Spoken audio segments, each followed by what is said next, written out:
बुलढाणा जिल्ह्यातील आदिवासी बहुल संग्रामपूर तालुक्यात 5 महसूल मंडळ येतात। या महसूल मंडळ परिसरातील विविध गावालगत नदी परिसरात दिवस रात्र खुलेआम सर्रास अवैध वाळूची तस्करी केली जाते। गेल्या 3 महिन्यांपासून संग्रामपूर तहसील विभागात रुजू झालेले तहसीलदार प्रशांत पाटील यांच्या महसूल विभागाच्या पथकाकडून 9 डिसेंबर रोजी सापळा रचून एकाच दिवशी 2 मंडळातील परवाना नसलेल्या व अवैध तस्करी करणाऱ्या 3 ट्रॅक्टरवर कारवाई केली आहे। तहसीलदार प्रशांत पाटील यांच्या नेतृत्वात संग्रामपूर महसूल विभागाने केलेल्या या कारवाईने तालुका परिसरातील वाळू माफियांचे धाबे दणाणले। या कार्यवाहीवर तहसीलदार प्रशांत पाटील यांची दमदार एंट्री दिसून आली होती। दरम्यान याच महिन्यातील 20 डिसेंबर रोजी सावळा परिसरातील काही शेतकऱ्यांनी तहसीलदार प्रशांत पाटील यांना दूरध्वनीवर अवैध वाळू तस्करी सुरू असल्याची माहिती दिली। त्यावर तहसीलदार यांनी सावळा परिसरात जाऊन ट्रॅक्टरवर कारवाईची भूमिका करत ट्रॅक्टर ताब्यात घेतले। परंतु काही वेळाने ट्रॅक्टर चालक हा ट्रॅक्टर घेऊन पसार झाल्याने तहसीलदार आणि वाळू माफिया यांची आर्थिक मिलीभगत तर नाही ना, असा आरोप शेतकरी वर्गातून होत आहे। वाळू माफिया विरोधात तत्कालीन तहसीलदार कारवाई करण्यास किती घाबरतात हे शेतकऱ्यांनी तहसीलदार सोबत केलेल्या भाषणातून दिसून येते। शेतकरी आणि तहसीलदार यांच्या संभाषणातील काही अंश। हॅलो, तहसीलदार साहेब आहेत ना? हो बोलतो, बोला की साहेब। ते आज तिचं ट्रॅक्टर पकडलं ते पोलीस स्टेशनला जमा झालं का? कुठलं म्हणतो? सावळ्याचं? हा, सावळ्याचं आहे ना। आता सावळ्यातच आहे तुम्ही? निरोड आणि सावळा फाट्याच्या मध्ये आहे। हो का? ते राईट साईडला गेलं, गावातून जे आंबेडकर चौक आहे ना, राईट किंवा लेफ्ट साईडला गेलं, आम्ही ते पकडलं। हा, पुढं आम्ही ते गावात त्यानं गर्दीचा फायदा घेऊन ते मध्ये घुसलं एक बहुतेक ते मध्ये। एक मिनिट साहेब, बोला तुम्ही। गर्दीचा फायदा घेऊन? हॅलो, नमस्कार साहेब, मी गोपाल गांधी बोलून राहिलो। हा, बोला की सर। मी या सावळ्याच्या नदीच्या समोर आहे, तुमची गाडी उभी होती तिथे उभं होतो आणि मी तुम्हाला सांगितलं की साहेब याचं रोजचंच काम आहे, ट्रॅक्टर भरून घ्यायचं आणि याचं दादागिरी करायची। हो ना, हो ना, हो ना। हा, तर तरी ते ट्रॅक्टर जाऊन अकोलीत खाली होऊन राहिलं, म्हणजे कमालची गोष्ट झाली। नाही, हे बघा काय माहितीये का, आम्हाला आमच्याकडं कर्मचारी त्या गाडीवर बसत नाहीत, ट्रॅक्टरवर बसत नाहीत, कारण कसं आहे, हे कोतवाल मारलेला आहे। अरे साहेब, तुम्ही आम्हाला सांगा ना, आम्ही सरळ शेतावाल्यासाठी उभे होतो, कोणाला बी एक आवाज दिला असता तर आम्ही ट्रॅक्टर घेऊन गेलो असतो संग्रामपूर लोक तुमच्यासाठी। तुम्ही तिथे होते ना, मग जवळ यायचं ना तिथे। अरे मी आलो, तुम्हाला म्हटलं नाही साहेब याचं रोजचं काम आहे, तुम्ही मागं धावत गेले त्याच्या ट्रॅक्टरवर ते चढवलं त्यानं। तर आम्ही ऐका ना, आम्ही पळत गेलो होतो, गाडी चलवली, गाडीच्या मागच गेलो होतो ट्रॅक्टरच्या मागं, पण गावात ते गर्दीचा फायदा घेऊन ते ना विद्यार्थी होते ना शाळेतले। आता ट्रॅक्टरचा फोटो तर तुमच्या जवळ आहे ना? ट्रॅक्टरचा फोटो असेल, कर्मचाऱ्याजवळ असेल एखाद्या वेळेस। तुम्हाला कंप्लेंट करताना जामोदच्या लोकांनी फोटो बी पाठवले, त्यांची रेती भरताना, धमकी देताना। हा माणूस उघडशा धमकी देते, म्हणे तुम्ही एकटे भेटा, तुम्हाला पाहून घेतो। होय का? हा, आणि तुम्ही काय कारवाई नसेल? तक्रारी आल्या म्हणूनच मी आलो ना। साहेब, माझी आता सध्या दत्ता पाटलाशी बी बोलणं झालं, तुम्ही म्हणता तर मी ऑफिसला येतो। कशासाठी? तुमच्याशी भेटायला। अजून कसं काय करायचं, काय नाही करायचं? आता रोज धमकी देऊन अडून रेती घेऊन जाईल, नाही। मग काय फायदा साहेब, सांगा ना। पोलीस घेऊन येतो ना, मी गाडी घेऊन येतो, पोलीस गाडी। तुम्ही त्याचा ट्रॅक्टर गावात जप्त करा, कुठेही जप्त करा, काही करा, तुमच्या समोर तो घेऊन गेला रेती इथून। बघा, ऐकून घ्या पाटील साहेब, मी सांगतो, आम्ही सर्व शेतकरी इथचे जितके शेतकरी आहे ना, आम्ही सर्व त्याच्या धमकीचे शिकार आहोत, आणि कोण्या दिवशी एक शेतकरी त्याला भेटला तो त्याला मारून टाकीन। हो, मी त्याच्यासमोरच आलो होतो, शेतकऱ्यांच्या तक्रारी होत्या म्हणून स्वतःहून आलो होतो मी। तुम्ही फोन केला नाही इथल्या शेतकऱ्यांनी, त्यावेळेस मी इकडं त्याच्यासाठी मी धन्यवाद करतो तुमचा। तुम्ही टाइम काढून आले, बघितलं, कमीत कमी इतकंच झालं, तुम्ही डोळ्यानं बघितलं सर्व काही। हो, हा, पण काय माहितीये का, आमच्याकडे ड्रायव्हर नसतो आणि कर्मचारी त्याच्या ट्रॅक्टरवर बसत नाही।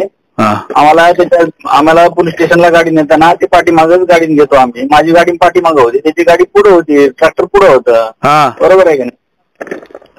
तुम्ही बघितलं का डोळ्यानं? मी डोळ्यानं बघितलं साहेब. तुम्ही मागोमाग त्याच्या गाडी घेऊन गेले.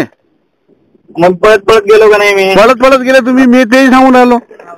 पण असा चोर प्रवृत्तीच्या माणसाला तुम्ही दंड देऊ शकता साहेब. तुमच्याजवळ कायदा आहे, तुमच्याजवळ सर्व काही आहे. आता आम्ही कोणाच्या कॉलरवर हात टाकला, त्यांना आमची रिपोर्ट केली, आम्ही अंदर चालले जाऊ. नाही तसं नाही अजिबात नाही. ते थोडंसं काळजीपूर्वक ते घ्या साहेब. ते ऍक्च्युअल तो माणूस जास्त दादागिरी करते. मागच्या वेळेस मी टोपे सरनं पकडलं होतं याला करमोड्यात. 1,44,000 रुपये त्यातून रॉयल्टी भरायला लावली आणि त्यानं ते ट्रॅक्टर विकला. आता दुसरा घेतला. आता त्याच्यात मी तेच काम करून राहिला तो. तुम्ही धमकी देतो ना, तो तक्रार द्या मला रजिस्टर. त्याच्यावर 107 ची कारवाई करू आपण. ठीक आहे. मी तुमच्यावर कंप्लेंट देतो. आम्ही सर्व शेतकरी मिळून. हो. ठीक साहेब. मागील काळात या आधीचे संग्रामपूर तहसीलदार योगेश्वर टोंपे यांच्याकडून याच परिसरात कारवाई करून 1,44,000 रुपये दंड आकारण्यात आला होता, अशी माहिती शेतकऱ्यांनी तहसीलदार यांना देऊन प्रशांत पाटील यांनी केलेल्या या पसार झालेल्या ट्रॅक्टरच्या कार्यवाहीची विचारपूस केली असता तहसीलदार यांनी दिलेल्या उडवाउडवीच्या उत्तरांवर निश्चितच महसूल विभागाच्या कार्यप्रणालीवर प्रश्नचिन्ह निर्माण होत असल्याची चर्चा परिसरात होत आहे. MCN न्यूज मराठीकरिता रवींद्र शिरस्कार, संग्रामपूर. विभागातील शेतकरी असून आम्ही जामोद येथे रहिवासी आहोत. सदर या नदीपात्रातून रात्रंदिवस सावळा येथील ट्रॅक्टर धारक हे नदीतून रेती नेत आहेत. या पूर्ण नदीच्या खंडामुळे आमच्या शेताचे व शेतीचे खूप नुकसान होत आहे. हे शेती पूर्ण आज खसून गेली असून आमच्या शेताचे आता बांध तोडून नदीचे पाणी शेतात जाण्याची भीती आम्हाला आहे. हे तुम्हाला मागे दिसत असेल की हे निंबाचे झाडं पूर्ण उघडे पडले. गेल्या 25 ते 30 वर्षापासून हे निंब आहेत. तरी आम्ही प्रशासनाला वारंवार लेखी तक्रारी केल्या. त्याच्यानंतर तोंडी सांगितलं, फोन करून सांगितलं. एवढंच करून नाही तर रेती धारक आम्हाला जीव मागण्याची धमकी देत आहेत. आम्ही त्याच्याकरता पोलीस स्टेशनला रिपोर्ट दिला, तरीही कोणतीच कारवाई आजपर्यंत झाली नाही. ट्रॅक्टर दिनांक 20ला ट्रॅक्टर तहसीलदार साहेबांनी येऊन स्वतः पकडले. त्यांनी त्या ट्रॅक्टर तसे सोडून दिले. म्हणजे याच्यामध्ये आहे काय? एक तर तहसीलदार साहेबांची मिलीभगत की पोलीस प्रशासनाची? नेमकं बोलावं तर कोणाला बोलावं? आता न्याय मागावं तर कोणाला मागावं? याकडे संबंधित अधिकारी, शासन, प्रशासन यांनी पूर्णपणे लक्ष द्यावे. नाही तर मग आता आम्ही आत्मदहनाचा सर्व शेतकरी विचार करत आहोत. सावळा शिवारातील शेतकरी असून आळाच्या नदीपात्रात अवैधरित्या वाळू उपसा ट्रॅक्टरधारक रात्रंदिवस JCB या सहाय्याने करत आहेत आणि शेतीचं फार मोठ्या प्रमाणात नुकसान झालेलं आहे. आणि 20 तारखेला सुमारे 9:30 ते 9:45 दरम्यान गोपाल गांधी यांच्या शेताजवळ तहसीलदार यांनी ट्रॅक्टर पकडले जिवंत. आणि नंतर सावळ्यापर्यंत गेल्यानंतर तहसीलदाराने ट्रॅक्टर सोडून दिलं. त्यांची काय मिलीभगत आहे ते आम्हाला काही माहिती नाही. यासाठी आमची एकच मागणी आहे की वरिष्ठ अधिकाऱ्यांनी याच्यात लक्ष द्यावे. माझं नाव संगपाल दयाराम सपकाळ. मी सावळा शिवारातील शेतकरी असून माझ्या शेतीचे मोठ्या प्रमाणात नुकसान होत आहे नदीच्या पुरामुळे. आणि रात्रंदिवस वाळू उपसा चालू असल्यामुळे JCBद्वारे उपसा करतात आणि माझ्या शेताचे मोठ्या प्रमाणात नुकसान होत आहे. याच्यामुळे माझे शेत असं कपाळलेलं आहे की इथं नाही आहे, समोर आहे थोडं. ते दाखवलं असतं पण आता ते आम्ही बाजूच्या शेतामध्ये आहे. त्याच्यानंतर त्यांना वारंवार विनंती केली. त्याच्यानंतर शासनाला विनंती केली. शासनाला विनंती अर्ज दिले आणि त्याच्यानंतर आम्ही पूर्णपणे पाठपुरावा केला. तहसीलदार साहेब येतात, पाहतात, निघून जातात. ट्रॅक्टर धारकाला पकडल्यावरही पकडल्या न सारखं करतात आणि त्यांचं काय आहे काही नाही, कोणती कारवाई करत नाही, काहीच नाही. आणि इकडून निघून गेले ते ट्रॅक्टर सोडून देतात. आमच्या जगात पकडलं हे दाखवतात.